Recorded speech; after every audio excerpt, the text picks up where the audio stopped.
વચ્ચે અખિલેશ યાદવ ચૂંટણી પંચને સતત અપીલ કરી રહ્યા છે। અખિલેશે ટ્વીટ કરી કહ્યું કે જો ચૂંટણી પંચનું કોઈ જીવતું અસ્તિત્વ હોય તો તે જીવિત થઈને કાર્યવાહી કરવી જોઈએ।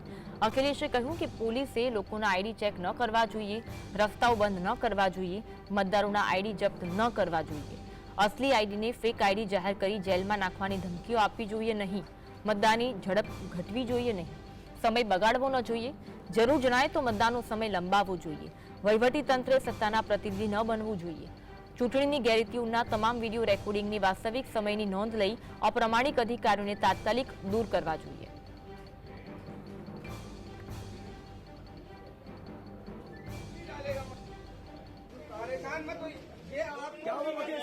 वो जो है राजधानी फोटो कापी लिए हुए और पर्ची के पास है वो करो ओरिजिनल लेके आओ, वापस आ जाएंगे।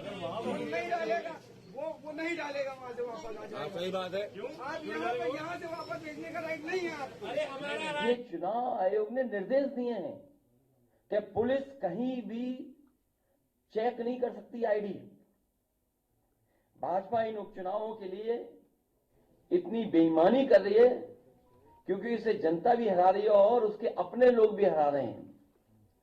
ये बेईमानी पे इसलिए उतर आए हैं कि जनता तो है ही खिलाफ, इनके अपने लोग भी इनके खिलाफ हैं।